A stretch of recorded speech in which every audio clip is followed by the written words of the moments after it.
Olá, Rui. Antes de mais, obrigado por teres aceitado fazer esta entrevista.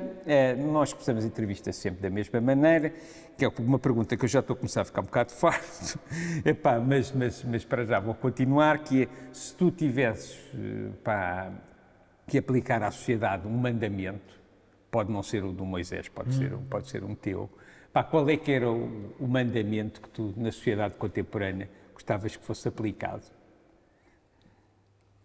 Eu dividi em duas partes, não é? Acho que a gente tem que ter uma espécie de mandamento de mínimos, não é?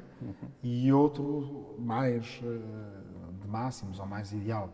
De mínimos, um bocadinho que há uma definição que um filósofo irlandês chamado Philip Pettit dá da República, que é o tipo de regime em que as pessoas andam de cabeça levantada e olham-se nos olhos. Ninguém tem medo de olhar. Ninguém baixa os olhos quando encara com o patrão, ou quando encara com o marido, ou quando encara com o polícia, ou quem quer que seja. Têm voz ativa na organização social e a comunidade tem as ferramentas necessárias para cuidar dos seus mais vulneráveis e mais fracos. Portanto, eu costumo traduzir isso como cidadãos sem medo, cidadãos com voz e uma comunidade com futuro. Portanto, esse é o mínimo. Mas acho que podemos e devemos pensar em ir mais longe e ter um tipo de sociedade em que toda a gente tenha oportunidade de florescer e até de ser grande, de fazer qualquer coisa de grande, de cumprir com alguns dos seus grandes sonhos, que hoje em dia são enfim, coartados por muitas coisas, por não teres as redes de contactos certas, por não teres dinheiro, por não teres tido acesso à formação que tu querias e se pensarmos bem, a partir do momento em que tínhamos conseguido cumprir esses mínimos de uma sociedade republicana, aquilo a que alguns chamam uma sociedade decente, eu acho que vai mais além disso, uma sociedade justa, na verdade apercebemos de que isso é bom, é, digamos, o chão em cima do qual temos que andar, mas que a espécie humana é capaz de mais. E, portanto, deveríamos dar a toda a gente, a quem vem da classe baixa, a quem vem da classe média, a quem nasce sem contactos, a quem nasce sem a hipótese de poder fazer aquilo a que alguns que nascem na cidade certa, com os rendimentos certos, com os pais certos e por aí afora, podem fazer com muita facilidade e os outros não podem. Toda a gente devia ter o poder de, algumas vezes na vida, ser grande, fazer qualquer coisa de grande.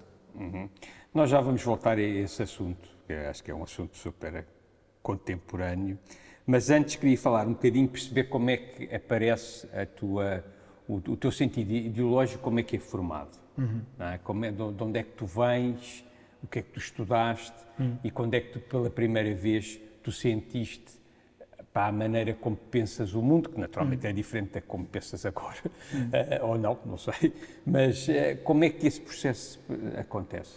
Bem, eu nasci em Lisboa em 1972, numa família de origens rurais.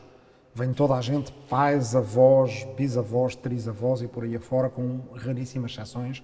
Vem tudo da mesma aldeia no Ribatejo, que é uma aldeia chamada Rifana, muito pequenina, e é uma aldeia também onde eu vivi.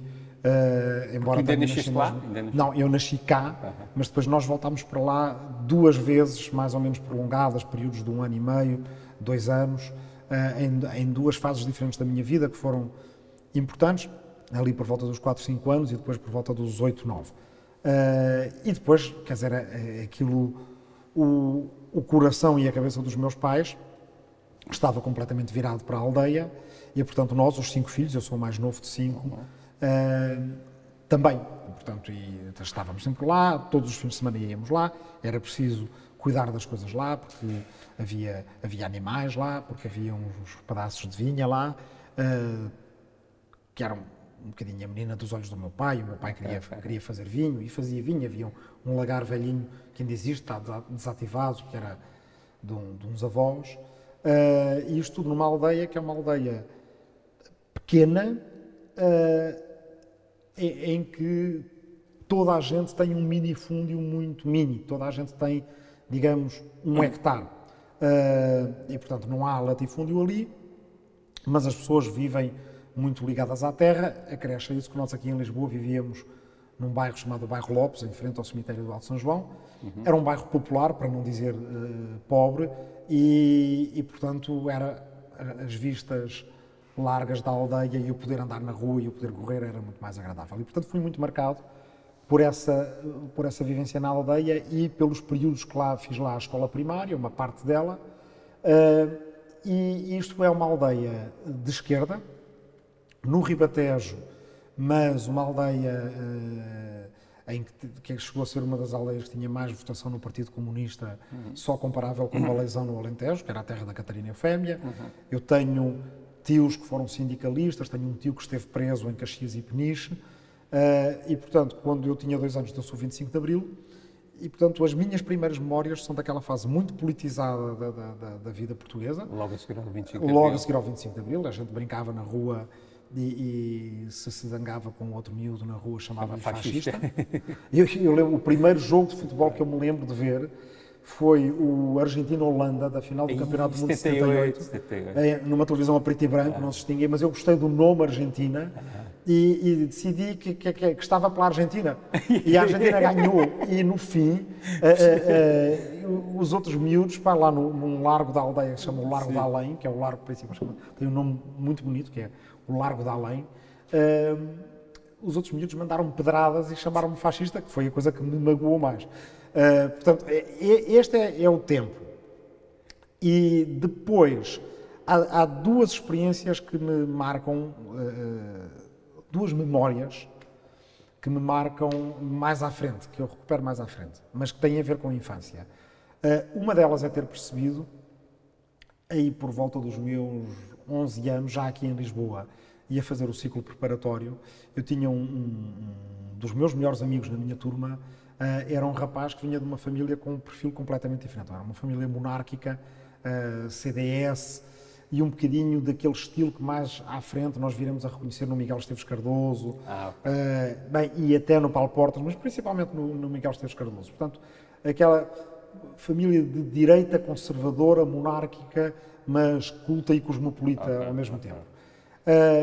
E eu vinha de uma família, se não comunista, próximo disso, o MDP-CDE, o meu pai com umas inclinações um bocadinho libertárias, falando muito bem dos anarquistas e do anarquismo, mas nunca me passou conhecimento muito profundo sobre isso, mas lembro-me que ele falava dos anarquistas com respeito, o que até me surpreendia. Ele deve ter conhecido alguém, quando migrou para Lisboa, que lhe passou algumas coisas sobre aquela ideia de que anarquia é ordem sem coerção, não é? Quer dizer, ou ele dizia, a anarquia não é a confusão como as pessoas pensam. Não, a Isabel do Carmo dizia que os anarquistas no Barreiro eram as pessoas mais estruturadas do mundo e mais... Sim, mas é isso que é curioso. A Isabel do Carmo, no Barreiro, é natural porque havia, eu depois vinha saber isso tudo, e vinha conhecer anarquistas da Primeira República, e de facto, na outra banda, e em particular no Barreiro, era onde eles eram fortes. Mas não sei como é que o meu pai, vindo de uma aldeia muito pequenina,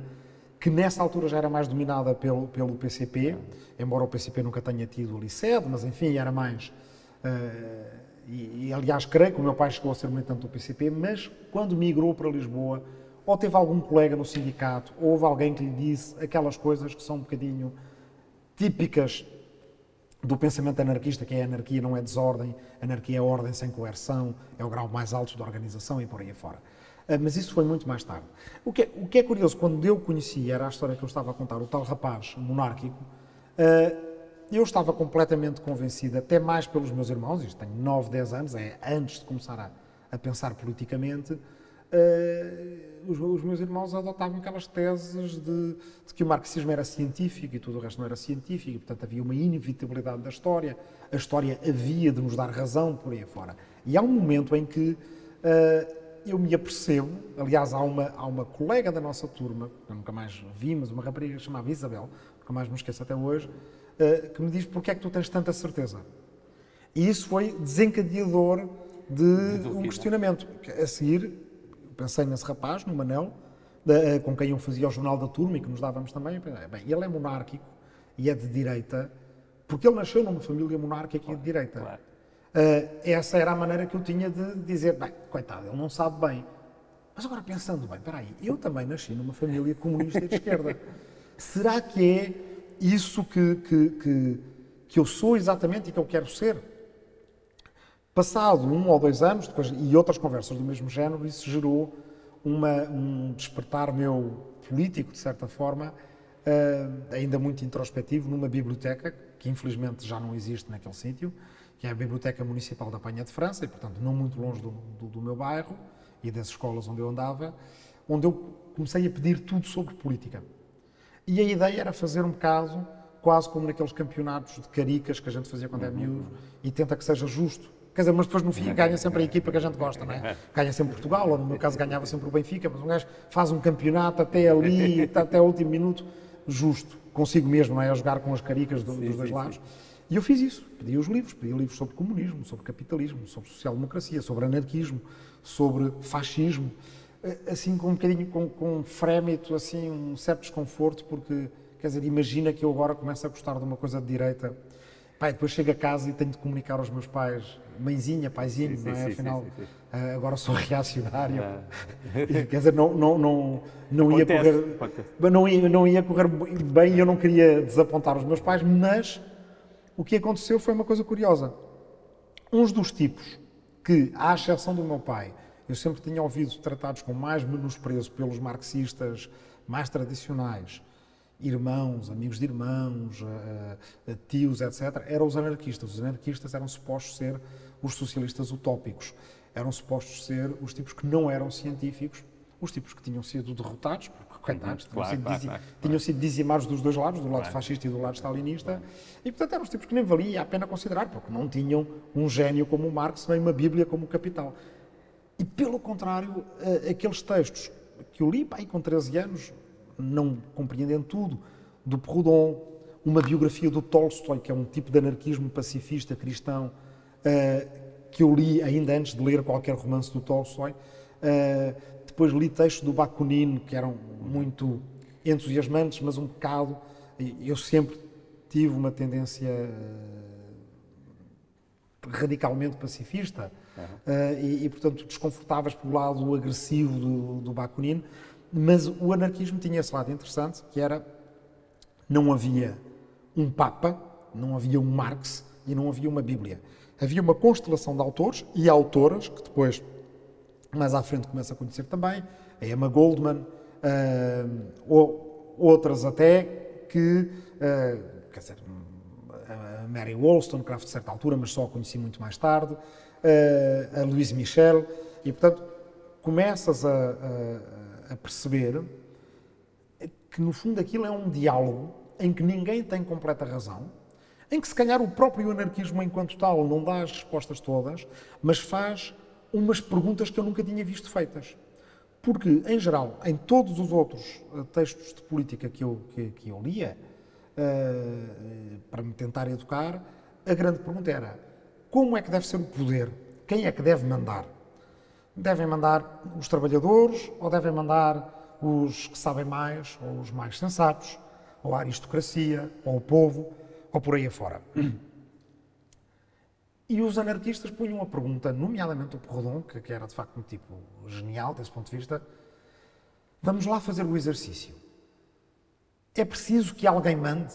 É mesmo preciso que haja alguém a mandar? E aquilo, evidentemente, foi uma surpresa para mim, porque afinal aquilo era muito mais sofisticado e intelectualmente estimulante do que todas as prevenções dos comunistas marxistas me tinham levado a crer. Outro autor também importante que eu li na altura era o Kropotkin, que estava ali, era um anarco-comunista, por assim dizer. Então, esse é um elemento. Esse encontro com um colega e uma família de direita que acaba por não me roubar à esquerda, mas desvia-me de uma esquerda que eu hoje em dia chamo mais autoritária para uma esquerda mais libertária. E depois há outra coisa, uma memória do tempo da aldeia, que eu só recuperei há pouco tempo, há 1 ou 2 anos, e que... A própria aldeia, como falaste há bocadinho, era um microcosmo do que tu achavas que estava bem, não é? Eu acho que isso, se calhar, é onde a coisa... Não é? Tu falas que toda a gente tinha um pedaço de terra, etc, etc. É uma aldeia, de alguma maneira, se calhar acabou por ser o paradigma do que tu... Era e ainda é, de certa forma. Há ali uma dimensão de paraíso perdido com aquela aldeia. Mas eu, apesar de tudo, tinha nascido aqui e via, enfim, quer dizer, uma certa... Nasceu aí uma certa ideia do duplo. Porquê? Eu tinha um amigo, era o meu melhor amigo na aldeia, e depois quando eu fui estudar, quando fui lá fazer a escola primária, conheci outros. Mas principalmente o meu melhor amigo chamava-se João Manel, e era um rapaz que tinha nascido exatamente no mesmo dia que eu. E na mesma manhã. Tinha a mesma idade que eu. Eu nasci em Lisboa, ele nasceu em Santarém, e portanto sempre me habituei desde miúdo àquela coisa que o João Manel era, brincava com ele ali, na aldeia, e portanto era uma espécie de duplo, um tipo que tinha nascido no mesmo dia que eu. E éramos os dois únicos, curiosamente, que sabiam o que é que queriam ser, que eu me lembro, que sabiam o que é que queriam ser quando fossem crescidos. E eu queria ser historiador, desde os 4 anos, foi logo das primeiras coisas que quis ser, ainda antes de perceber o que é que isso significava, e o João Manel queria ser camionista. O pai dele era camionista, e ou há uma fase da vida do pai dele em que ele era camionista, o João Manel queria ser camionista, queria andar pelo país, quanto maior o caminhão tire, melhor, e portanto eu tinha 8 ou 9 anos e falava em ser camionista. E queria andar por Portugal e pela Europa, queria andar nas estradas e queria aquela autonomia e independência que e aquela solidão. E são duas coisas diferentes, claro. Uma coisa mais ligada às letras, outra mais prática, mais ligada às mãos. E, no entanto, ambos fomos aquilo que queríamos ser. E ao longo da vida, ele foi fazendo a vida dele e eu também. Nos últimos anos pouco contactámos, até que há pouco tempo, há uns meses atrás, ele foi fazer uma entrega de um bloco de betão a Cascais e o guindaste partiu-se, quebrou-se e matou imediatamente. E, portanto... esse rapaz? A esse rapaz, o João Manuel. E tinhas que idade, tu? Eu tenho 48. Não, ele, na altura que isso aconteceu? Não, aconteceu há meses. Foi agora. Aconteceu. Eu tenho 48 anos e ele tinha 48 anos agora quando lhe aconteceu esse... Foi um acidente de trabalho. Tu ainda tinhas contacto com ele? Ainda tinha contacto com ele, tinha contacto com a irmã dele, que encontrei por acaso, imagina, nos Estados Unidos, em Nova Iorque, e que foi minha colega da escola primária também. Nós era uma escola primária minúscula, éramos só 18 miúdos na aldeia, e 18 miúdos para todas as classes, da primeira à quarta classe. E portanto, isso fez-me lembrar da ideia do duplo com que eu brincava muito quando era miúdo, sem perceber, hoje em dia percebo isso, que é uma ideia filosoficamente muito relevante. Para um historiador, porque significa como é que seria eu se as minhas circunstâncias fossem outras, já é a mesma coisa que a história anterior que eu contei.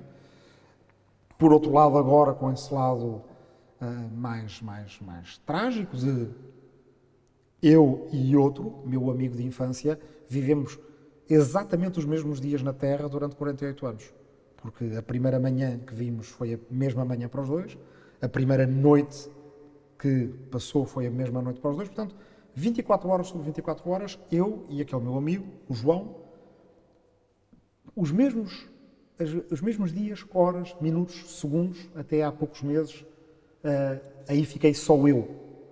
Ou seja, deixou de haver o duplo.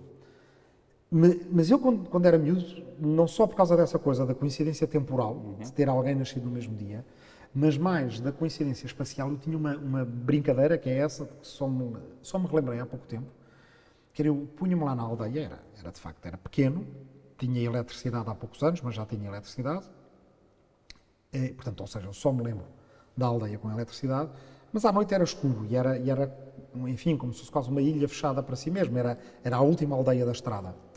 E eu punha-me a imaginar, será que há na China, será que eu tenho um gêmeo na China? A ideia era esta. Um gêmeo na China significava haver um menino ou uma menina da mesma idade que eu, do outro lado do mundo, que estivesse naquele mesmo momento em que eu estava na minha aldeia no Ribatejo, a pensar nisso, alguém que estivesse numa aldeia no meio da China a pensar, será que eu tenho um gêmeo do outro lado do mundo?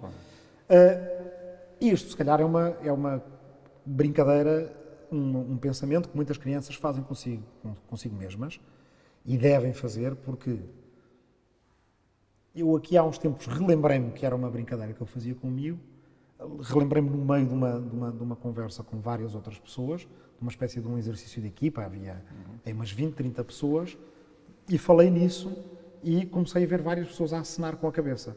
E umas a levantar a mão a dizer, eu também fazia isso. E desde então, isto há 3 ou 4 anos, volta e meia em conversas refiro-me a isso, e é essa ideia do gêmeo, ou da alma gêmea, que essa é uma versão mais romântica da mesma ideia, e eu vejo as pessoas a dizer que sim, e a sorrirem com essa ideia, a relembrarem-se que pensavam nisso. Ora, qual é que é a minha interpretação atual dessa ideia?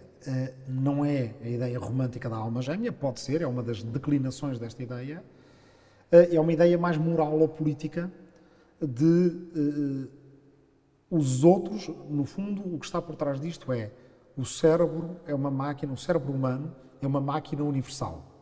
Aquilo que eu penso, tu também podes estar a pensar. Também pode estar a ser pensado por uma velhinha em África, pode estar a ser pensado por uma criança na Amazónia, pode estar a ser pensado por quem quer que seja na China ou na Índia. Dada a quantidade enorme de humanos que existem, é, aliás, quase inevitável que neste momento haja não só uma ou duas, mas se calhar centenas ou milhares de pessoas a ter esta mesma conversa, que nunca é idêntica, não é exatamente a mesma, mas que parte dos mesmos fundamentos morais. E isso é uma ideia filosófica antiga a que podemos chamar de cosmopolitismo. Não cosmopolitismo naquele sentido que eu utilizei há pouco, que é daqueles que conhecem várias línguas e gostam de culinária estrangeira e viajaram pelo mundo, não. A ideia que pode ser tida numa aldeia, e portanto não é uma ideia das grandes metrópoles, se calhar é uma ideia que pode de forma ainda mais clara e rigorosa ser tida numa aldeia, quando estamos sós, temos noção de que o mundo é muito grande, mas que o sítio onde estamos é muito pequeno, de que os outros são os mesmos agentes, ainda antes de meter conversa sobre direitos, sobre participação, sobre política, que os outros têm o mesmo potencial que nós temos. E pensando bem, essa é a ideia moral e política fundadora. Pronto, e a ideia da igualdade está por trás disso.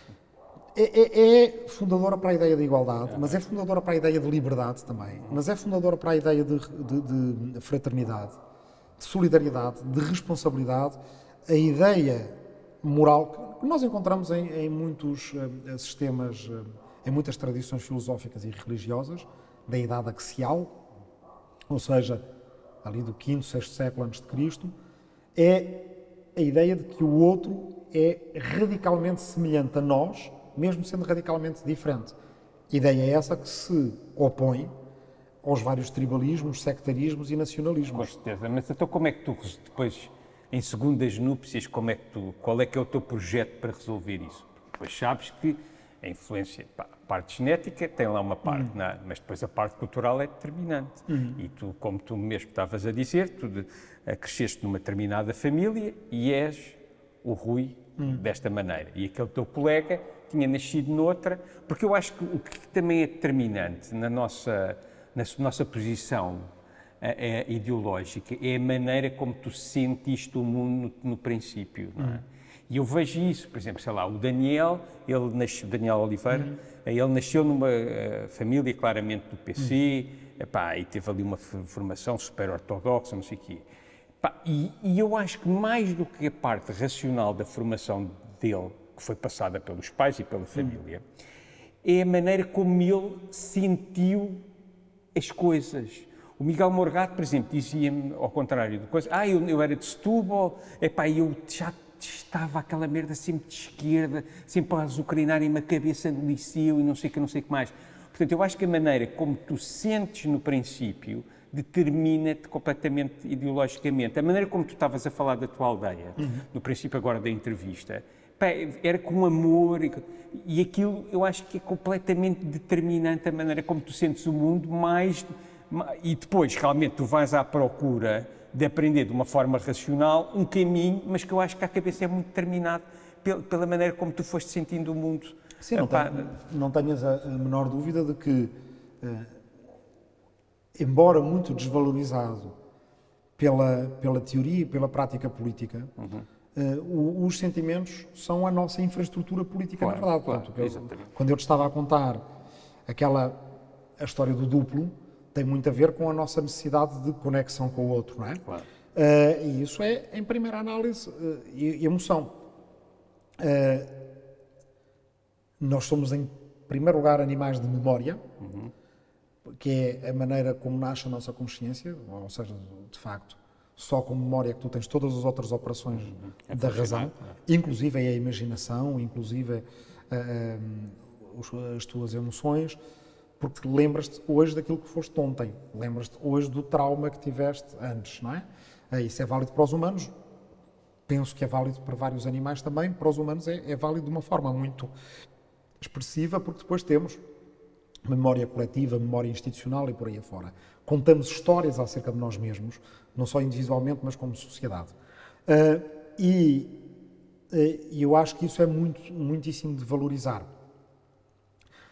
Eu, além disto, entro nestas coisas sempre com um lado de historiador e até de historiador da arte, que é, digamos, a minha licenciatura foi História e História da Arte. E, portanto, um lado que dá importância à estética, ao sentimento e que desconfia daquela ideia, precisamente, pseudocientífica de desvendarmos as leis da história. Okay. E o capitalismo vai avançar desta maneira e, avançando desta maneira, vai acontecer isto ou acolá e, no fim da história, seja o fim da história marxista, seja o fim da história neoliberal, digamos assim, vamos chegar a uma digamos, a uma plataforma... Plataforma de entendimento. É uma plataforma existencial que é aquela, que é justa e tal. Isso não existe. Não existe, entre outras razões, porque os humanos se aborrecem. E o aborrecimento, por exemplo, é uma coisa que desde a nossa infância motiva grande parte da nossa ação. Claro. Estamos fartos disto, ou fartos daquilo, ou queremos outra coisa qualquer. É aí que tens que justapor a aldeia. Às vezes brinco, eu não sou um cidadão do mundo, mas sou certamente um aldeão do mundo. Ao resto. Porque a aldeia pode ser igualitária e justa, mas não supre com toda a tua sede de conhecer, de conexão e de fazer outras coisas. Na continuação disto, porque eu acho que isto que estás a falar é super importante, eu tenho aqui uma frase do Lincoln, que o gajo diz: "With public sentiment, nothing can fail. Without it, nothing can succeed." Pá, o que é que eu quero, onde é que eu quero chegar? Na sequência do que tu estás a dizer, eu queria que então que tu dissesses, como eu estava a dizer há bocadinho, a segunda núpcia da coisa, como é que tu, com pessoas que sentem a realidade de uma maneira diferente, pá, tu tens, por exemplo, pegando na América, tu tens hoje em dia 70 milhões de pessoas a sentir a realidade de uma maneira muito diferente dos outros 70 e tal, não é? Como é que um político, não é? Aqui, portanto, ele no fundo aqui o Lincoln está a dizer que os políticos têm que estar sempre próximo da opinião pública, de alguma maneira. Mas o político joga sempre entre duas coisas, entre ir atrás do que lhe dá votos e o sentido de mudança, não é? Não há dois políticos iguais, não é? Mas eu acho que o político que tu tens em mente na tua pergunta, e na qual, ideia na qual eu me revejo, é alguém que reconhece e valoriza o inerente e o radical pluralismo da sociedade. Exatamente. Okay? Portanto, e talvez por aquela biografia e talvez pelos encontros depois com os anarquistas, com os tais velhotes da Primeira República, quando eu começo a ir à Batalha Anarquista, que é um jornal que ainda existe, e que existia desde 1919, e tinha a sede na Mouraria, e eu comecei a ir lá aos sábados e a contactar com eles. Há dois tipos de abordagem à ideologia, simplificando. Há alguém que escolhe uma família ideológica porque acha que aquilo é o certo e o que está na razão. Portanto, basicamente, o que era preciso era organizar o mundo todo como eu acho que ele tem que ser organizado. E há quem se aproxima da ideologia um bocadinho, lá está, olha, como na história da arte, ou como na estética, como entendendo porque é que aquilo faz sentido para mim, mas porque é que aquilo que os outros sentem e pensam porque faz sentido para eles. Uma coisa que me começou a deixar insatisfeito na posição política que eu conhecia de contexto, era a ideia de que, naturalmente, tu deverias ser, por exemplo, marxista, ou até marxista-leninista, Quem não o fosse era porque estava A, alienado, B, ainda não tinha sido esclarecido, ou C, era um sacana que tinha, por razões de interesses, não era como eu achava que ele devia ser. Essa posição é uma posição política que eu rejeito. A favor de uma posição política em que não só a sociedade tem que ser pluralista, mas, e aí é ir um passo mais além, mas o pluralismo tem que ser pluralista. O que é que eu quero dizer com isto? Quando finalmente caiu o muro de Berlim, e eu vivi isso de bastante perto, porque um dos meus irmãos, entretanto, tinha ido estudar para a Checoslováquia, país que ainda existia na altura, casou na Checoslováquia, e nós atravessámos a Europa numa carrinha, que era a nossa carrinha com que a gente andava sempre, mas que era para os trabalhos agrícolas e para trazer fruta e vinho para Lisboa, e com aquela carrinha que não andava a mais de 90 km/h, ou pelo menos o meu pai não andava com ela a mais de 90 km/h, atravessámos a Europa para ir até uma cidade entre a Morávia e a Eslováquia, perto de onde foi a Batalha de Austerlitz, do Napoleão, e a minha cunhada era checoslovaca. E ficou muito contente quando caiu o muro de Berlim, o que foi, evidentemente, uma derrota grande para uma parte da família e foi, para uma parte da sociedade, a oportunidade para impor à teoria do fim da história, que eu já conhecia muito bem, do meu contexto, uma outra teoria do fim da história que também me deixava altamente insatisfeito. Que nós, por simplicidade, podemos chamar de neoliberalismo. Então, o neoliberalismo é, quando houver mercado livre, os países vão querer ser democracias, porque a democracia começa pelas transações comerciais, por poder comprar e vender, e, no fundo, aquilo que nós precisamos para nos realizar é termos a nossa soberania como consumidores. Free to choose, como dizia um programa do Milton Friedman na altura. Ou investidores.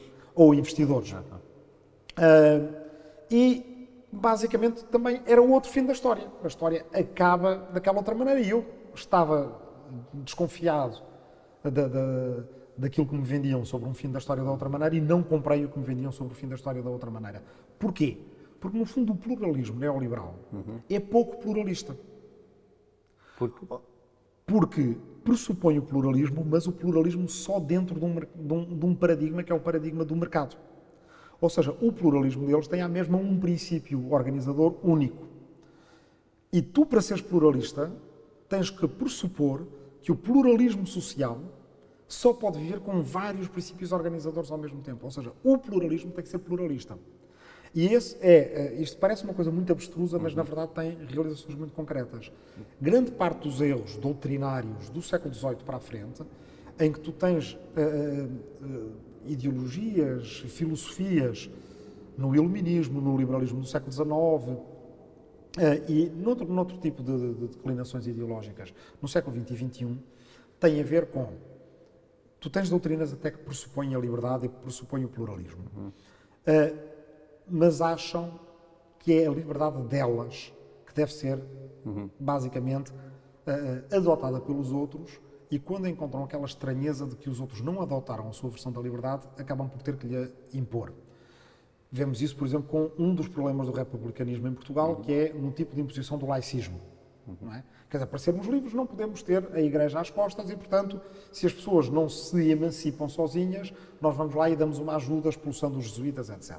Mas depois o liberalismo tem um bocadinho isso também, quer dizer, a forma correta de organizar isto é segundo o paradigma de mercado, etc. Ora, quando nós olhamos verdadeiramente para a sociedade como ela é, e não como, digamos, as obsessões ideológicas de alguns a querem fazer, a querer, nós apercebemos que partes da sociedade diferentes têm paradigmas diferentes. O mundo das artes não é como o mundo militar, e não faria sentido que o fosse. A democracia eleitoral funciona pelo voto, mas nós não temos democracia sem ter Estado de Direito, que é baseado num judiciário independente, que, por sua vez, não é democrático. Os juízes e as juízes... E achas que devia ser como nos Estados Unidos? Não acho. É uma das razões que é um problema. Se o poder, um dos problemas dos Estados Unidos é que o Poder Judicial, havendo a ideia de separação de poderes, que nascida com Montesquieu, no fundo eles acharam que o Poder Judicial tinha que ter o mesmo princípio de organização que o poder, que os dois poderes políticos, o Executivo, que eles na verdade não queriam eleger, eles só queriam eleger o Legislativo. Tanto que eles até hoje, é um dos problemas presentes, não têm bem uma base legal para eleger o Presidente da República. Ora, dentro da sociedade nós temos que ter partes da sociedade que funcionam com princípios que são eles próprios plurais. O pluralismo tem que ser ele também pluralista. Esses princípios, esses paradigmas, por sua vez, mudam e vários funcionam em simultâneo. Mas como o que te permite, por sua vez, só para chegar aqui a uma conclusão que é importante, o que permite, por exemplo, ter uma ideia do socialismo e do capitalismo diferente daquela tradicional que nós ouvimos muitas vezes expressa por gente mais ou da tradição neoliberal ou da tradição marxista, que aliás agora andam sempre muito, é uma parte dessa polarização, tem a ver com uns que dizem se tu em capitalismo basicamente é que as coisas funcionam bem, em socialismo funcionam sempre mal, e depois os outros dizem o contrário, mas o que há de errado em ambas estas posições é pressuporem que o capitalismo e o socialismo são uma espécie de dois sistemas operativos diferentes, em que tu, para instalares um, tens que desinstalar o outro. Para eles, a sociedade é como se fosse um computador e ele tem um sistema operativo ou tem outro sistema operativo. Basicamente, se tu queres ter socialismo, desinstalas capitalismo e instalas socialismo. Ora, não é nada assim que as coisas se passam. A sociedade não é um computador. Na sociedade coexistem infinitos sistemas operativos ao mesmo tempo. Cada um de nós tem vários na nossa cabeça e não age sempre da mesma maneira em todas as situações e contextos. O que significa que, se calhar, é mais rico pensarmos em capitalismo e socialismo, como pensava um economista húngaro chamado Karl Polanyi, que dizia, basicamente, podemos chamar a socialismo a todas as tendências dentro de uma sociedade contra a mercantilização e, em particular, contra a mercantilização das pessoas, da natureza e do trabalho. Ou seja, todas as tendências que reagem, que combatem a ideia de que nós podemos vender alguém como um produto, de que nós devemos vender o nosso tempo, o nosso trabalho como um produto, que nós devemos mercantilizar a sociedade e a natureza e vender a natureza basicamente como se fosse também uma mercadoria. E do outro lado, o capitalismo são as tendências mercantilizadoras dentro de uma sociedade. O que o Polanyi diz é que a arte da política e a moral da política também está em corrigir, aumentando de um lado ou do outro as tendências desmercantilizadoras ou, para outros, do outro lado, com outras ideias diferentes das minhas, tentando reforçar as tendências mercantilizadoras. Não roubando-lhes a sociedade deles para instalar a minha, mas dentro da mesma sociedade, tendo um jogo de forças e de tensões, de forma a que, do meu lado, por exemplo, sou mais pelas tendências antimercantilistas, desmercantilizadoras, socialistas, dizendo a saúde não pode ser tratada como um produto. Uma pessoa individual com a sua dignidade não pode ser tratada como um produto. A natureza não pode ser tratada como um produto, mas, eventualmente, tem que haver, claro, um espaço de compromisso e de aceitação em que eu sei que as outras pessoas não acham o mesmo do que eu, e há uma data de coisas que serão tratadas como um produto e serão compradas e vendidas com uma lógica de lucro. Agora, essa lógica não pode ser paradigma para tudo, porque senão o pluralismo capitalista não é pluralista, porque todo ele é sujeito ao lucro. Mas duas coisas, que é, uma é assim, tu não achas que as coisas como estão extremadas, bem, vamos por partes, tu não achas que o que tu estás a falar não é o paradigma dos sistemas políticos na Europa? Em parte sim, ou seja, a seguir à Segunda Guerra Mundial, o que tu tiveste é... No fundo estás sempre a discutir se vais mais tentar tornar as coisas mais iguais ou dar mais oportunidades às pessoas de virem de baixo e de inverter a pirâmide, não é? E por outro lado dizer assim, mas a natureza humana é de uma determinada maneira e como tal nós temos que ter liberalismo, porque senão as pessoas, porque realmente eu não consigo ver em parte nenhuma do mundo sítios onde os sistemas comunistas mais ortodoxos tenham funcionado e tenham feito pessoas felizes, claro. Não é? Por isso, não acho que a Europa não é um bocadinho espelho disso? A Europa é muito isso, porque a seguir a um momento de enorme fanatismo e polarização, em que basicamente só se podia aceitar cada doutrina ideológica no seu todo, e senão já eras um traidor, não é? E não podias aceitar a proposta, digamos, divergente do outro lado.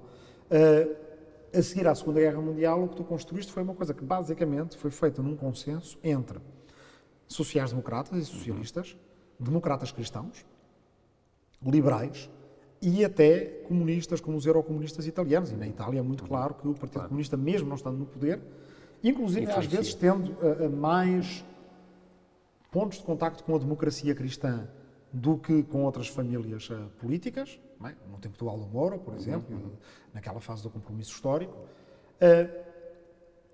criaram um consenso em que, numa altura em que a Europa estava sobremaneira fraca, porque já não mandava no mundo como tinha mandado antes, e ainda bem, portanto, o tempo do ciclo imperial, do ciclo colonial, estava terminado ou a terminar. E deu uma oportunidade à Europa.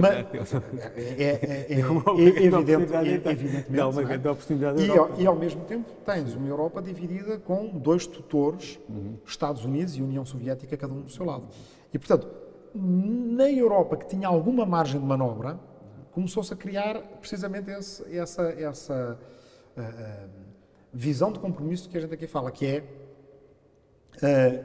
sim, vai haver mercado, mas sim, vai ser uma economia social do mercado, vai ser uma economia mista, com setor público, com setor público forte, muitas coisas nacionalizadas, setor privado também ao mesmo tempo, com lógicas de funcionamento que não são as mesmas, um setor cooperativo também, um terceiro setor forte. O que é natural é viver-se numa sociedade em que a economia seja mista, não é que tenha que ser de uma maneira ou da outra, e além disso, nós vamos ter uma série de elementos políticos, não só na democracia, mas nos conselhos de gestão das empresas. Na Alemanha, por exemplo, onde os trabalhadores se sentam nos conselhos de administração, para podermos planear a nossa vida. Não é só uma economia completamente, digamos, de destruição criativa, vamos ver o que é que dá. Não, vai haver planeamentos também, mas outras partes da economia vão ser mais dinâmicas. Isso funcionou muito bem durante muitas décadas. E é isso que nós agora estamos numa fase que estamos em risco de fazer deslaçar esse compromisso, porque voltámos a uma fase de grande polarização a nível global. Porquê é que acontece essa polarização? Que é diferente da polarização, é uma polarização destrutiva, que é diferente da polarização construtiva que de antes punha sindicatos, empresas, ou seja, coisas organizadas, não é? E, portanto, basicamente, uma sociedade sem polarização, também se vê pelo que eu disse atrás, é uma sociedade indesejável, porque é uma sociedade estagnada, nós temos que ter diferenças, dinâmicas e até antagonismos, mas uma sociedade com uma polarização destrutiva é também uma sociedade também estagnada, curiosamente, porque é impossível fazer um compromisso, porque um passo que eu dê na tua direção é considerado uma traição, uma derrota momentânea é considerada uma humilhação. E, portanto, isso é o que está a ser vivido no Brasil, nos Estados Unidos, etc. E, historicamente, é algo que tem acontecido em determinados momentos da história. No fim da Idade Média, com os guelfos e gibelinos, no meio do século XX também, noutras fases que correspondem, basicamente, a épocas de enorme incerteza e ansiedade, motivadas, pode ser por várias razões, tecnológicas, económicas, culturais, religiosas, e, na verdade, se nós olharmos para aquilo que estamos a viver agora, como não haviam as pessoas de sentir ansiedade? Porque estamos a viver uma crise ecológica existencial. Estamos a viver agora, ainda por cima, uma crise pandémica que nos dá a noção de que somos muito menos fortes do que aquilo que nós pensávamos. Uma recessão profunda. Uma crise de representação política que redunda em coisas como os Trumps, os Bolsonaros, o Brexit, etc. E, ao mesmo tempo que isto tudo, uma revolução nas tecnologias de comunicação que é enorme. Quer dizer, não há como subestimar o peso e a importância da internet, das redes sociais. Há quem tivesse aquela ideia otimista de que iam ser só muito boas, há quem tenha uma ideia pessimista de que vão ser só muito más. A minha ideia é esta: são tão ou mais revolucionárias do que a invenção da imprensa no século XV e no século XVI. E na altura da invenção da imprensa, tu também tiveste, passado pouco tempo, a Europa dividida entre protestantes e católicos a matarem-se uns aos outros.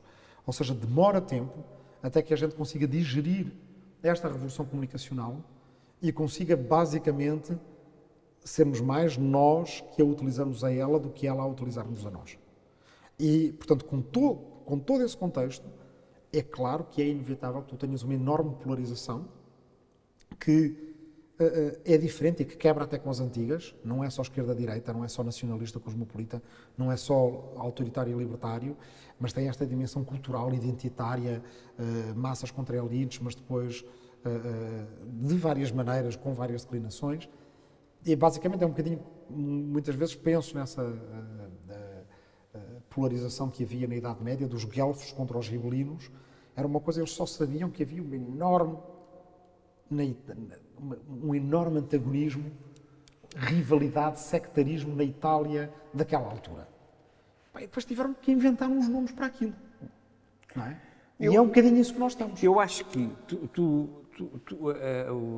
as redes sociais, no fundo, deram oportunidade a uma série de pessoas que, pelos mídias e pelos partidos políticos, não tinham voz.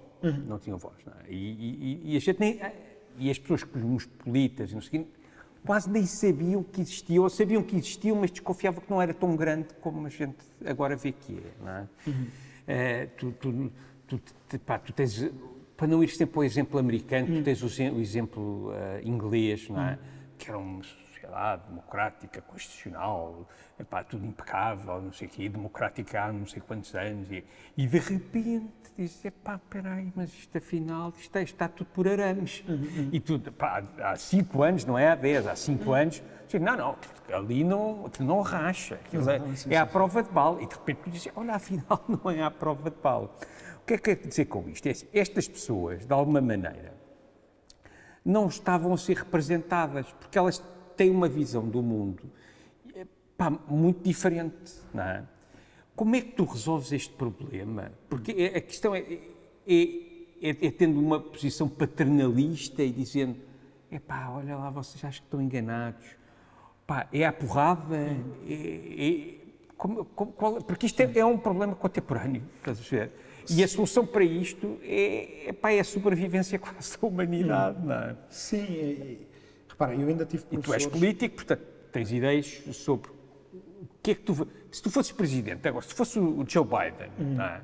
Que tipo de ação política é que tu... Porque tens 70 milhões de pessoas que votaram no Trump, estás a ver? Qual era a abordagem que tu tinhas, estás a perceber? Em termos políticos, não é em termos agora ideológicos e de pensamento político, não sei. É mesmo, como é que tu gerias a América hoje? Ou a Inglaterra, que é igual. A maneira de combater uma narrativa forte de egoísmo, de medo, é através de uma narrativa igualmente forte acerca de como é que não devemos ter medo, como é que saímos disto, e uma narrativa de generosidade e de otimismo, em que trata as pessoas como adultos. As pessoas sabem perfeitamente que num mundo de todos contra todos, não é? Num mundo de salve-se quem puder, vai correr bem. Não vai correr bem, para a maior parte de nós. Mas as pessoas também sabem, e é aí que a narrativa de um Trump é forte, que se estiver tudo a arder, mesmo o mais altruísta dos humanos, o que vai fazer é fechar-se em casa com a família, porque está tudo a arder lá fora.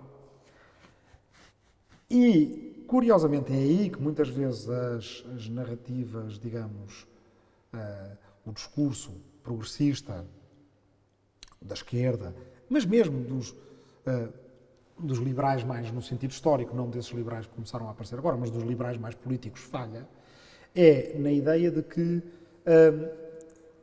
basicamente, fazendo um discurso alarmista, eles pensam que vão acordar as pessoas. Portanto, a ideia é, vocês acordem com a crise ecológica, acordem com não sei o quê, porque isto está tudo muito grave. Basicamente, num discurso que junta pessimismo ao pessimismo. É um defeito que eu acho que a esquerda tem hoje em dia, é que agora vai tendo menos, aparecem atores que já são menos pessimistas, mas está viciada no pessimismo. Aliás, eu tenho imenso esse problema, porque quando eu digo Por exemplo, na Europa, é evidente que parte deste discurso, o discurso otimista, grande, que faça as pessoas sonhar, porque as pessoas precisam de sonhar, não precisam só de folhas Excel que dizem vamos, é assim que isto vai ser distribuído, é dizer às pessoas, a Europa pode ser uma coisa grande. Ou seja, a história não acabou, esta geração tem hipótese de construir uma coisa magnífica que é a primeira democracia transnacional do mundo. E achas que pela primeira vez isso está a acontecer, ou não? Achas que não estão a ser... Não, na Europa, São perguntas que são para responder fazendo e não para responder adivinhando. Ou seja... Não, mas achas que as ações que têm sido tomadas durante o último ano na Europa estão a reverter um caminho de tornar os países cada um por si? Não acreditas? Não sabes bem? Acho que é ainda muito vago e impreciso. Okay. Acho que depende de nós, não é? Quer dizer, tu há bocadinho fazias uma pergunta, tu como político, não é? Enfim, quer dizer, na medida em que eu sou, acho que toda a gente o é. Todos nós que vivemos na União Europeia somos europeus, e até no continente europeu. E, portanto, todos nós podemos fazer qualquer coisa para que a União Europeia não seja aquela coisa tecnocrática, supremamente aborrecida, fria e distante, que ela é às vezes, muitíssimo frustrante que ela é às vezes, mas para fazer dela aquilo que nós sabemos que ela pode ser. Um continente democratizado que fale de frente para frente com um Trump, com um Xi Jinping, com o Putin, se voltar, agora pode vir o Biden, mas mais à frente pode vir outra espécie de Trump, e ao menos nós sabermos que não estamos dependentes do que acontece noutra parte do mundo. Ou seja, somos senhores do nosso destino. Como portugueses, como finlandeses, como alemães, como franceses, como italianos, como cidadãos europeus, incluindo aqueles que escolhem a Europa para cá viver. Ok, isto é uma coisa que entusiasma uma parte da população, pequena, admitidamente, os mais jovens, uma parte daqueles que ficaram no Reino Unido chocados com o Brexit, mas antes se calhar não tinham ido votar. Mas enquanto isto não for verbalizado, enquanto não for formulado, enquanto as pessoas não... Tu és uma pessoa, tens uma galeria e estás habituado a objetos e a visualizar. E talvez percebas isto assim. As pessoas não se mobilizam por teorias políticas. Aqueles que vivem muito dentro do mundo da teoria política, sim, podem mobilizar-se por certas ideias da participação, certas ideias, ou seja, apaixonam-se por movimentos políticos pelo próprio movimento. Mas a maneira como as pessoas, em geral, se mobilizam para um movimento é porque querem conquistar uma coisa. Eu chamo isso um objeto de desejo político. Okay? É como os objetos de desejo, sejam eles românticos, sejam eles de toda a natureza que forem, mas ali é um objeto de desejo político, daqueles que só se pode conquistar coletivamente. No início do século, os sindicatos, queremos 8 horas de trabalho e não mais do que 8 horas de trabalho, porque nós queremos 8 horas para dormir, queremos 8 horas para a nossa vida cultural, para a nossa vida familiar, e também trabalhamos 8 horas, mas não mais do que isso. Então, se nós fôssemos falar com os trabalhadores de 1910 e lhes fôssemos vender só teoria, eles diziam, é bonito, mas não mobiliza. Agora, 8 horas de trabalho, isso muda a tua vida. Passas a ter mais tempo. Podes ir ao grupo de teatro, onde tu verdadeiramente realizas. Podes ir jogar futebol com os miúdos. Podes fazer o quê? Muda a tua vida. É um objeto de desejo político. Por outro lado, para conseguires esse objeto de desejo político, só vais conseguir se te unires com milhões de pessoas em todo o mundo. Porque o movimento das 8 horas foi um movimento de todo o mundo. Viras-te para o movimento das sufragistas, pelo voto das mulheres. Elas mobilizam-se por uma coisa concreta, o direito de votar. E por aí afora. É assim, aliás, qual era o objeto que tu agora punhas? Qual era a cenoura que tu punhas? São muitos objetos que tu punhas na Europa neste momento. Nós, na verdade, damos-nos por desafortunados, mas somos muito afortunados porque não temos, quando começamos a pensar nisso, não temos falta de objetos de desejo político. O mais importante deles todos... Mas diz-me vários. O mais importante deles todos. Tem que ser agregadores, não é? Tem que ser objetos de desejo. Aquele que já é agregador, e tu vês porque funciona com os adolescentes como funciona. E aqui há uns anos, quando eu falava no novo Pacto Verde, no Green New Deal, as pessoas diziam não, é muito abstrato. E agora vês que é agregador, não há maior objeto de desejo político do que teres um mundo onde possas viver de forma saudável e numa fruição feliz, ok? Que tenha biodiversidade e que tenha condições para a manutenção da vida humana no planeta, uma vida em que nós tenhamos ar puro, água pura. Mas eu acho que, infelizmente, isso não é tão desejado. Começa a ser pelas gerações mais novas, mas a partir dos 30, 40 começa a haver ali alguns problemas. É muito mobilizador. O problema é que há um discurso que aborda isto todo da maneira errada. Quando tu tens as estruturas que tu tens, que são, digamos, anti-ambiente, para simplificar, mas depois tens algum tipo de ambientalistas e de animalistas que, do meu ponto de vista, entendem mal o ecologismo e que dizem: atenção, isto vai ser tudo uma catástrofe, vamos todos morrer. Qual é que é o efeito que isso tem em qualquer cidadão? Não naquele que é um corca-peixinhos da política e daquele nicho específico. As pessoas baixam os braços. Vamos todos morrer. E isso, que é verdade. Isso, aliás, vai beneficiar os Trumps. Apesar do Trump dizer, basicamente porque o Trump faz duas coisas. Uma é dizer: estamos nas tintas, vamos continuar a poluir, isto é tudo uma parvoíce, façam de conta que não existe. E isso também é uma coisa muito forte, ou seja, nós sabemos até no nosso dia-a-dia, nas coisas que nós adiamos, nas coisas que nós não fazemos, nas coisas em que nos relaxamos, se houver um problema enorme, mas houver uma voz cá dentro a dizer: não é problema nenhum, deixa estar, aquilo é muito confortável. E é por isso que o Trump pode ter 70 milhões de votos. Não liguem nada a esses chatos desses gajos que andam para aí a dizer que vocês vão viver de uma forma menos confortável, não podem andar de carro. Como é que tu tens que apresentar? E por outro lado, na medida... E o que é que isso faz ao discurso tradicional desse tipo, alarmista?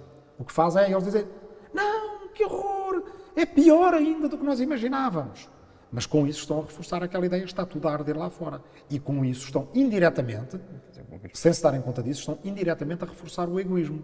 Bem, então está tudo mal, então eu preciso de me safar a mim, preciso pôr a minha família dentro de casa, preciso de andar aí nesta corridinha de rato da competitividade para conseguir a minha segunda casa no campo, como deve ser, até lá meto uns painéis solares e o resto que se lixe. Qual é que é a outra maneira? A maneira é dizer: calma, não está tudo perdido. Nós, como humanidade, temos como sair disto. A maneira que temos como sair disto é organizarmos uns com os outros. Nós temos uma ferramenta poderosa, que é a linguagem e o entendimento. Não achamos todos a mesma coisa, mas conseguimos entendermos.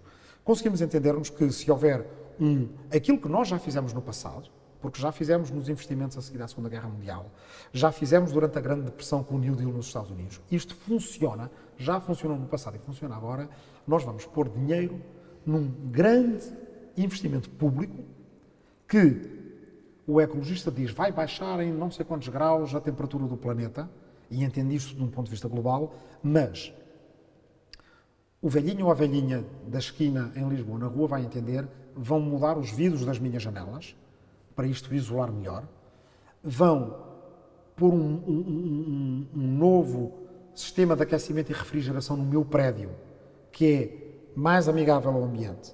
E, portanto, o meu prédio vai ser mais confortável.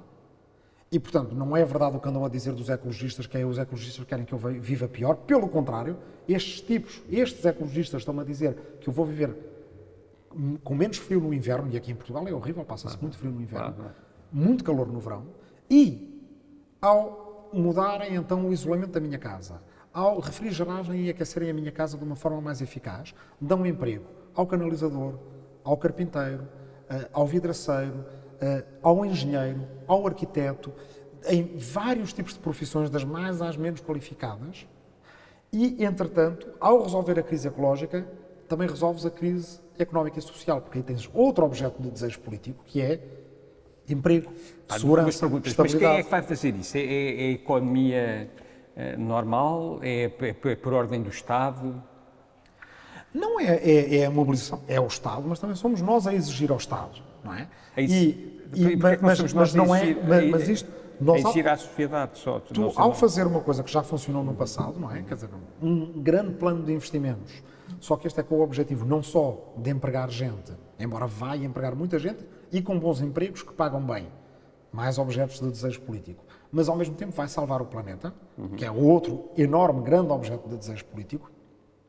Tu estás a criar condições para ter outro tipo de economia. Porque também outro erro que às vezes o pessoal comete é dizer: o aquecimento global é importante, mas é culpa do capitalismo e, portanto, nós para resolvermos o aquecimento global temos que abolir primeiro o capitalismo. Bem, eu sei que as pessoas que estão a dizer isto estão a ser sinceras, mas ao mesmo tempo estão a pôr toda a sociedade num enorme beco sem saída. Que é, quando eles fizerem aquilo que é o objetivo ideológico deles, mas que não é da sociedade no seu conjunto, porque nós somos todos diferentes. E mais, quando fizerem aquilo que ainda não conseguiram fazer até agora e que nos estão sempre a prometer que vão fazer da maneira certa, mas ainda não conseguiram fazer daquela maneira que também garante as liberdades Tu já não acreditas nisso. Não. Tu ainda acreditas. Porque tentaram tantas vezes, nunca deu certo. Não. Parece que não vai de encontro à condição humana. E reparem, agora ainda nos dizem, deixem-nos tentar outra vez e depois da gente conseguir isso é que vai resolver os problemas ecológicos. Bem, alguns deles esquecendo-se que quando houve socialismo no leste, os problemas ecológicos eram terríveis. Os problemas ecológicos na RDA eram terríveis. Na União Soviética houve Chernobyl. A forma certa de resolver este problema não é vamos desinstalar este sistema e pôr o outro e depois resolver o aquecimento global. Não. Nós vamos agora, com as ferramentas que nós temos agora, resolver o aquecimento global e ao resolver o aquecimento global estamos a reforçar os tais paradigmas antimercantilistas. Estamos aqui, não percebi, desculpa. A reforçar os tais paradigmas antimercantilistas, pós-capitalistas, se tu quiseres, que nos permitem também viver de uma forma mais confortável. Ou seja, não é, vamos cá implementar o meu plano ideológico e depois salvamos o planeta, quer dizer, se não dá, vamos salvar o planeta todos em conjunto, com as nossas diferenças, porque ao salvar o planeta nós estamos a fazer coisas, para te dar alguns exemplos, vamos começar a pensar em coisas que se calhar já são coisas que estão para lá do capitalismo que nós conhecemos. Por exemplo, certos ecossistemas, para serem salvos, precisam que nós, basicamente, sirvamos esses ecossistemas com atividades que ou não dão lucro imediato ou não dão lucro de todo. Ou algumas que só vão dar lucro depois de muitos anos de preparação. Para teres uma agricultura de qualidade, para, por exemplo, voltar... A cultura? Para a cultura, para voltares a ter pastorícia, que por sua vez te resolve, porque, quer dizer, tu para salvar o planeta vais florestar, não é? Porque as florestas são sumidores de carbono. Mas depois não podes deixar arder, porque se arder fazes pior. Para não deixar arder tens que reintroduzir pastorícia. Mas podes dizer, a pastorícia que a gente tinha de antes não é rentável. E aí, lá está, os liberais, alguns dizem que também querem combater o aquecimento global, mas aí dizem, olha, não é rentável, não é rentável. A minha resposta é, não é rentável, e daí? Não, mas espera, mas os liberais também não são...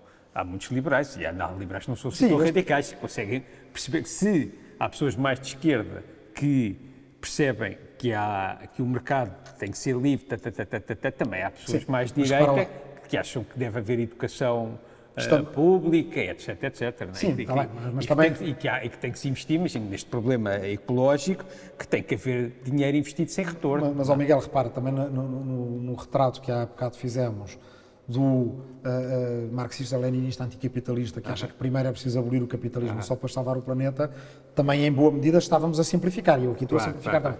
De certeza que quando aqueles virem esta parte da entrevista se vão sentir muito injustiçados. E agora é a altura dos neoliberais. E também não é tão injusto, porque eu conheço alguns e vejo aí nas redes que é exatamente, não dá lucro, que se lixa, acabe-se. A cultura não dá lucro, que se lixa, acabe-se. E, portanto, também há muitos que cabem, a quem esta carapuça cabe muito bem. A resposta que nós temos de dar é, ok, não dá lucro, e daí?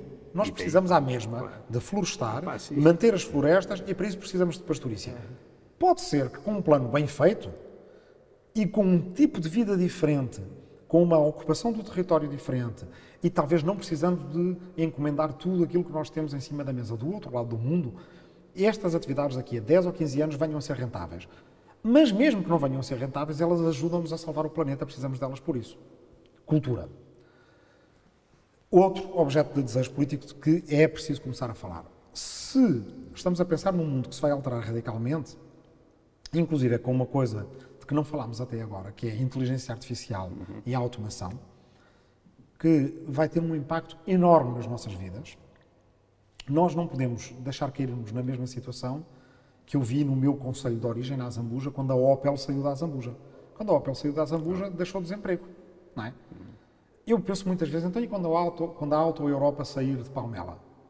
Vai deixar desemprego ou vamos pelo contrário, antecipar essa situação, porque um dia todas as indústrias Não, porque acabam, saem... esse exemplo que estás a dar são coisas pontuais do sistema capitalista a funcionar. Este problema que se está a pôr agora é que é uma coisa mesmo estrutural, não é? Exatamente. Que se calhar não vai haver necessidade de tanta gente de trabalhar, etc. O que nós temos é que preparar o país, em particular aqui na Península de Setúbal, temos que preparar a Península de Setúbal para um dia que isso acontecer, Claro. já não seja um impacto tão grande porque as pessoas vão ter retirado o conhecimento, tecnologia que vale para o futuro desta experiência e vão estar a fazer outras coisas.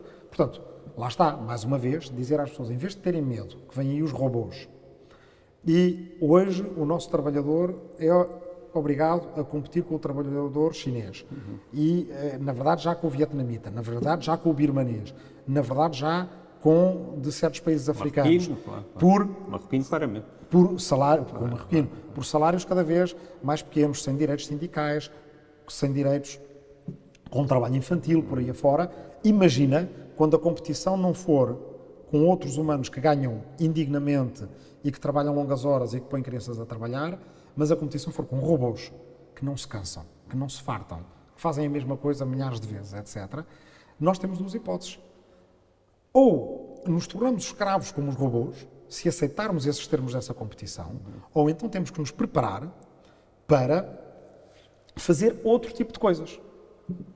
E, portanto, Portugal, em particular, porque já agora estamos aqui e é bom falar para os nossos objetos de interesse político, e é por isso que eu acho que vale a pena ser audaz, ser ambicioso, até ousar o otimismo, como costumo dizer, como um amigo, Jorge Pinto, me vendeu essa frase de que era a minha atitude política, e é verdade, ousar o otimismo, porque nós precisamos dizer a Portugal que, na situação em que estamos a tentar convergir com a média europeia e a nunca lá chegar, tornamos-nos insustentáveis, o pessoal vai para fora. O que nós temos que fazer, e temos potencial para isso, é tentarmos ver quais é que são os modos produtivos mais avançados de todo o mundo, da economia do conhecimento, e trazê-los para Portugal, de forma a Portugal ser das economias mais interessantes da Europa. Mais de vanguarda, com mais valor acrescentado e com mais produtividade, o que significa salários mais altos, significa o pessoal a voltar para cá. Com salários mais altos significa uma segurança social com os cofres mais cheios e, portanto, mais capaz de ajudar aos mais vulneráveis, e significa serviços públicos de maior qualidade. E isso significa, por exemplo, voltando ao exemplo da Península de Setúbal, dizer nós não temos que ter medo da automação, pelo contrário, devíamos já estar a investir nas universidades ali e em vários projetos de ligação empresarial para fazer da Península de Setúbal de daqui a 30 anos, o que já é brincar, na verdade, daqui a 10 ou 15 anos, a região de ponta de Portugal da inteligência artificial e da automação. É dizer às pessoas, não tenham medo, pelo contrário, isto podem ser boas notícias se nós tivermos a base de conhecimento suficiente para pegar nisto. O que implica, é outro objeto de desejo político, no fundo, Portugal fazer algumas reformas importantes, inclusive a nível educacional. Mas que queria, antes de ir aí, outra coisa. Quando começamos a pensar nisso, porque não toquei na cultura, começamos a pensar que essa tal revolução na história da humanidade, com que filósofos de há 2500 anos pensaram. Hein? O Aristóteles, há 2500 anos, dizia que se os teares fiassem sozinhos, bem, no fundo, toda a gente podia ser filósofo. Não é? Portanto, se as máquinas de fazer têxtil tecessem sozinhas, e ele não sabia que dali a basicamente 2200 anos, isso ia acontecer. E agora pode acontecer muito mais do que isso. O que significa que temos que começar a pensar em métodos de organizar a distribuição de recursos, nomeadamente de capital, que prevejam que nós vamos organizar as nossas atividades de outra maneira. Portanto, isso é, em particular, começar a falar a sério do rendimento básico incondicional, testá-lo. Claro. Devíamos estar a testá-lo durante esta crise, porque os testes de rendimento básico incondicional que se fazem são, em geral, em pequena escala, tipo uma aldeia, uma região, uma ilha, e isso, como no fundo, em economia não há exatamente ilhas, não nos permite fazer o teste do rendimento básico incondicional.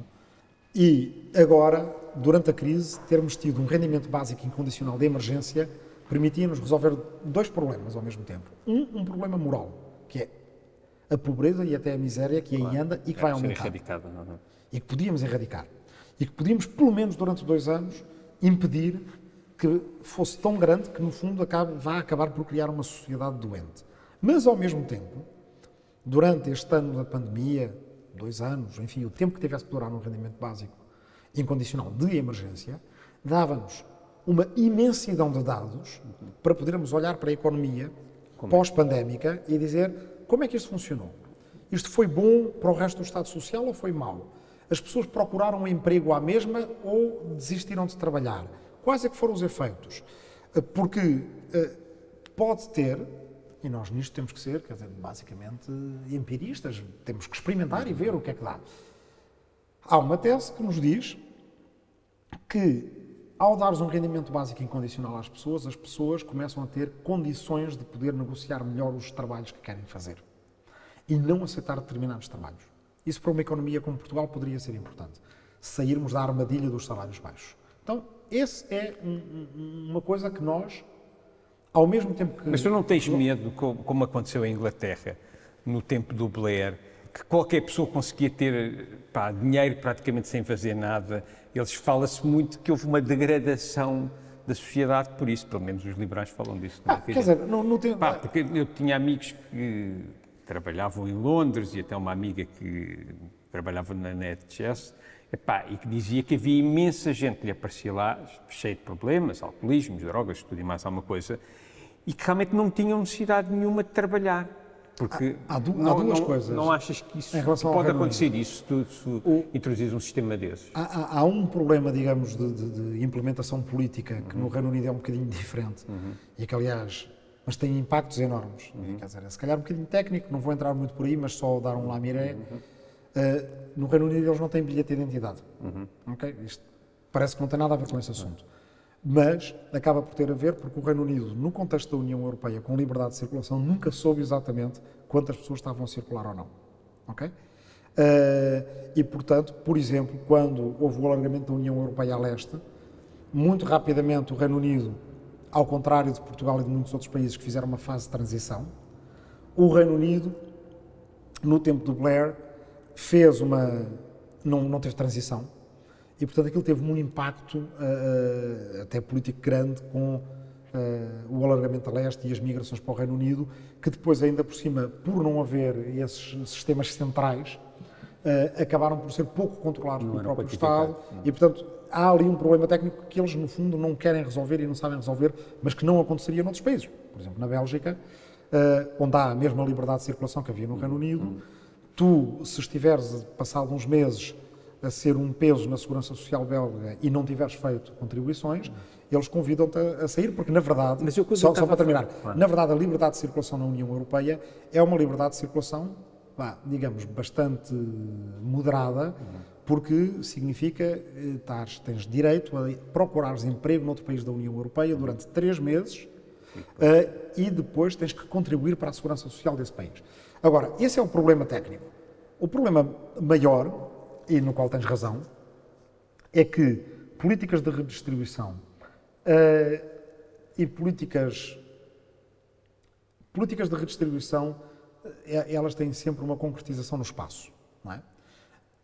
Da primeira vez que começámos a pensar em erradicar a pobreza com subsídios foi no Renascimento, no século XVI principalmente. Havia um autor espanhol chamado Juan Luis Vives que escreveu um livro sobre a subsidiação aos pobres. E em cidades holandesas, no tempo do Erasmo, começaram a testar isso. Sei lá, em Leiden, em vez de cada um ter uma obrigação individual de dar esmolas aos pobres, a cidade recolhe o dinheiro e dá, e vamos erradicar a pobreza em Leiden.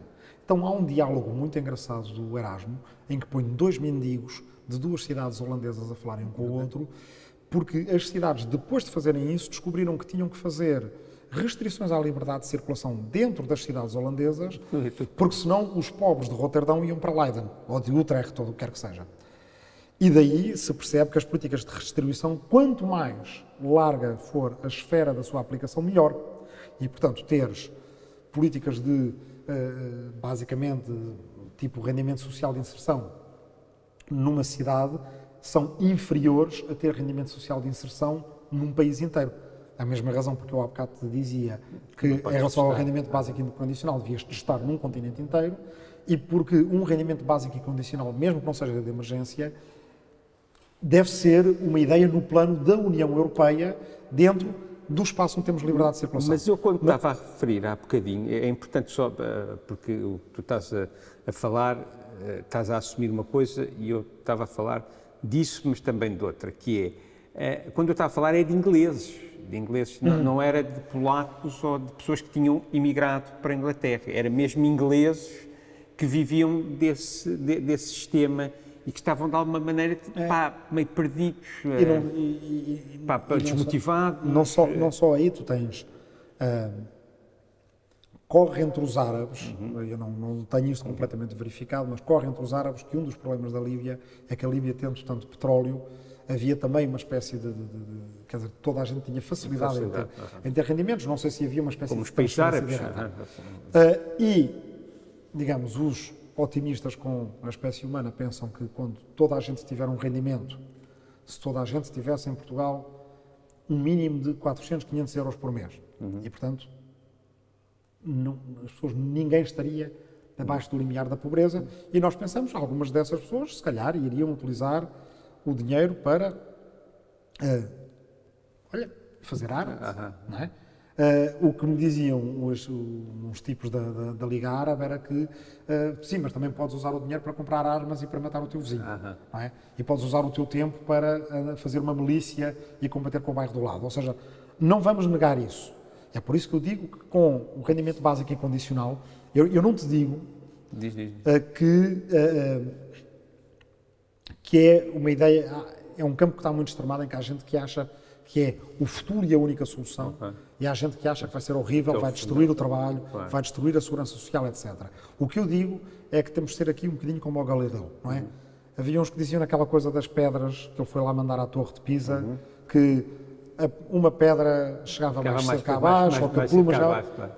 E o Galileu o que diz subimos à torre e experimentamos. Portanto, o que eu digo em relação ao rendimento básico incondicional, e na fase que nós estamos a viver seria moralmente necessário e ao mesmo tempo também seria importante do ponto de vista académico, científico, estamos a perder o momento em que devíamos experimentar. Mas, por outro lado, se calhar pode experimentar outro tipo de coisas. E há uma ideia de que eu gosto muito, outro objeto de desejo político, que seria diferente do rendimento básico incondicional, porque o rendimento básico incondicional pressupõe-se que é, digamos, prolongado no tempo, em que existe sempre, ou seja, está sempre a pingar, mas nós poderíamos ter na Europa, e eu já fiz contas acerca disto, não seria forçosamente muito caro, uma espécie de herança social, que basicamente, se calhar pode ser descrita desta maneira. Toda a gente já ouviu aquelas histórias, ou leu nos livros, nos romances, ou nos filmes, ou até em histórias de quadradinhos, de banda desenhada, a história de fulano tem uma tia rica que morreu e que lhe deixou uma herança, não é? E recebe uma carta, de repente, você recebeu uma herança, não é? Nas histórias do Pato Donald havia muito isso, de repente tinha recebido um terreno, não sei onde. O Gastão é que era especialista. E depois nunca correu bem, mas ok. Há algumas pessoas a quem isso de facto acontece. A maior parte de nós nunca vê isso acontecer na prática, mas há algumas pessoas que, por razões familiares, há uma altura da vida deles, toda a vida é relativamente normal, mas a certa altura recebem uma herança e fazem uma editora, ou uma galeria, ou uma empresa que eu, que não tenho uma tia rica e nunca vou fazer isso, não poderei fazer. Ok? Então, porque é que na sociedade nós não poderíamos ter, e por exemplo, num espaço, um laboratório de experimentação política como é a União Europeia, e não deve ser só para as coisas tecnocráticas e chatas, mas deve ser também para as coisas, algumas já é, com o programa Erasmus, com outras coisas desse género, mas deve ser para fazer as pessoas sonhar. Dizer, ok, tem momentos na tua vida, aos 18, ou aos 25, ou aos 30, ou aos 35, em que tu podes desbloquear um financiamento da União de forma completamente desburocratizada. Não é uma coisa em que tu faças concursos complicadíssimos para não sei o quê, é uma coisa a que toda a gente... Tem acesso uma vez na vida. Mesmo... É uma pessoa que toda a gente tem acesso uma vez na vida. Uma vez na vida, ou duas vezes na vida, ou não é como o rendimento básico incondicional. Mas é aquilo que a pessoa X vai usar para fazer uma nova licenciatura. A pessoa Y vai usar para abrir um negócio. A pessoa Z sempre desejou mudar para o interior do país. A pessoa alfa quer um cafezinho. Para muitas pessoas, aquilo que eu falava no início, não é? Dizia que no início nós precisamos de uma sociedade justa, não é? Cara levantada, olhos nos olhos, voz na matéria e uma comunidade que cuide dos seus mais vulneráveis. Mas precisamos de mais do que isso. Precisamos de uma sociedade que dê a toda a gente a possibilidade, uma vez na vida, de fazer uma coisa grande. Claro, porque repara numa coisa, aquilo que nós andamos a perder como sociedade, ao deixar de fora toda a gente de classe baixa, de classe média baixa, até de classe média, que não pode fazer aquilo que os tipos que podem ir pedir 1 milhão ou 2 à família para fazer a sua startup, podem. Eu, no outro dia, li uma coisa de um tipo em São Francisco que fez o seu curso na Universidade de Stanford. O professor era um dos grandes investidores capitalistas, portanto, da área das startups. O tipo acaba o curso, pede ao professor, posso trabalhar consigo? Trabalhou com o professor. Trabalhou 2 anos, cansou-se um bocado, foi falar com o seu agora patrão e disse-lhe: olha, eu vou-me embora. Mas vais embora fazer o quê? Ah, não sei, ainda não decidi. Olha, toma lá $500 mil para decidir o que é que tu queres fazer. Quer dizer, claro, isto acontece a um gajo de São Francisco, que estudou em Stanford, que conhece a pessoa certa, que trabalhou na empresa certa. Não tenho dúvidas. Agora, o que é que aconteceria se, em vez, nem era preciso ser 500 milhões, ou 500 mil dólares, como foi no caso dele. Para muita gente na nossa sociedade, 5 mil euros fariam a diferença entre abrir um negócio e não abrir, cumprir com um sonho e não cumprir. Agora tu podes dizer, muita gente ia pegar nesse dinheiro, ia tipo fumar ganzas durante o ano. O resto da vida não dava, 5 mil euros não dava. Não, 5 mil euros não, mas se fosse meio milhão, o resto da vida.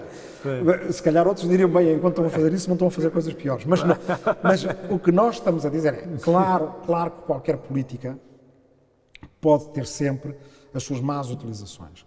E claro que nós, enquanto depois numa discussão técnica de implementação, nós vamos ao mesmo tempo procurar limitar as más utilizações, aquelas que são de facto deletérias para a sociedade como um todo, porque no resto também temos que, quer dizer, a liberdade humana existe também para as coisas de que a gente não gosta. Mas repara que o mesmo podia ser dito, e era dito, das 8 horas de trabalho. Dizia-se, para que só 8 horas na fábrica? Eles vão se embebedar a seguir. Mais vale estarem 16 horas na fábrica e irem cansados para casa e dormir. Dizia-se isto no século XIX e XX. Isso é importante que tu digas isso. E, portanto, isso existia também. A capacidade de mudança existe mesmo. Nós darmos liberdade às pessoas é uma coisa que desencadeia um potencial social enorme, mas que não vai achas que é fazer mais interessante toda a gente mais realizada e vai nos pôr a viver numa Não achas que é melhor. mais interessante dar liberdade pelo conhecimento? Ou seja, também investir mais na educação e dar oportunidade a que as pessoas... Porque esse tipo que tu estavas a falar, de Stanford, de São Francisco, que depois recebe o $500 mil, naturalmente era um tipo que, o gajo que lhe deu o $500 mil também não foi só pelos olhos lindos dele, é porque era de certeza um tipo que estava muito bem preparado academicamente, etc, não é? Sim, mas aí, repara, aí fala o... Queres dizer é que as duas coisas podem ser simultâneas. Aí agora fala o gajo da Rifana da aldeia do Ribatejo. Há muita gente como esse gajo teve... Certamente, eu não menosprezo a quantidade de boas ideias que há aí entre os empreendedores e os investidores. O que eu digo, e acho que até é uma boa posição para se ter à esquerda, em vez de simplesmente renegar toda essa dimensão que existe de criatividade e de produtivismo, que, aliás, entre os portugueses existe muito, basta olhar nos portugueses espalhados pelo mundo e nas comunidades imigrantes, é dizer, o problema é porque é que, ou os dois problemas são, porque é que, é muito bem visto, nem toda a gente tem possibilidade de experimentar uma vez na vida e poder errar até, poder falhar, porque alguma coisa aprenderá, e 2, temos que ter a rede de segurança para, se tu falhares, se calhar numa ideia que 10 anos depois outro vai fazer e é brilhante, mas não interessa, se tu falhares, a seguir não vais estar na miséria. E, portanto, estas novas ferramentas de, digamos, de capital social, se tu quiseres, rendimentos básicos incondicionais, ou herança social, ou garantia de emprego, que é outra de que não falámos aqui, mas que é importante também. Portanto, a ideia de que deve haver uma bolsa de emprego com digamos, utilidade social e pública para que toda a gente que queira ter um emprego tenha um emprego, porque não vale a pena termos pessoas inativas, deprimidas, em casa, quando elas querem fazer qualquer coisa. Estas novas ferramentas têm que ser para pôr em cima do Estado Social que nós, a duras penas, conquistámos ao longo de gerações. Não tem que ser e não devem ser para substituir o Estado Social. Porque eu acho muito bem o gajo de Stanford ter 500 milhões para fazer uma ideia fantástica e acho que isso também deve ser para o gajo da rentela, não é? Ou para a miúda de freixo de espada à cinta. Mas, também te digo uma coisa, ir ao IPO em Portugal com os seus defeitos que ele tem, ir ao Hospital de Santa Maria, ao Hospital de São João em Portugal com os defeitos que tem, é ver uma data de gente que quando tem uma coisa qualquer, são todas tratadas da mesma maneira, entra no hospital e sabe que não vai sair na bancarrota. Isso é civilização. Quer dizer, as pirâmides são civilização e a Capela Sistina é civilização, mas o Serviço Nacional de Saúde é civilização. Porque há países, ainda agora, no coronavírus, e a educação, eu estava nos Estados Unidos, e o pessoal começou a ver que ir a um hospital e fazer um teste de Covid, no início da pandemia, era $2.000. Quer dizer, muita gente não vai. E depois, a externalidade negativa para o resto da sociedade é que isto expande-se muito melhor. Quer dizer, ou seja, o vírus, do ponto de vista do vírus, o vírus infecta muito mais gente. Em Portugal, apesar de tudo, ao menos, felizmente, as pessoas pegam no telefone, ligam ao SNS 24, vão ao hospital, não têm que pensar que vão sair falidas daquela experiência. Portanto, é isso que eu digo. Nós temos novos objetos de desejo político, devemos pô-los em cima da mesa. A minha família política à esquerda não pode estar só numa posição defensiva do vamos preservar o que conquistamos, mas o outro lado é que está sempre, no fundo, a marcar a agenda e nós a reagir, como foi durante os tempos da austeridade. Portanto, a esquerda tem a obrigação de pôr as coisas novas em cima da mesa. Novo Pacto Verde, democracia europeia, herança social, uma discussão a sério e experimentação do rendimento básico e condicional e uma série de outras ideias. Dizer, isto são as novas fronteiras, as novas etapas das grandes lutas do passado que nos deram às 8 horas o Serviço Nacional de Saúde e o Estado Social. Olha, Rui, temos que acabar, porque Obrigado, estamos há 1 hora e meia a falar. Boa. Foi bestial. Agradeço-te mais uma vez.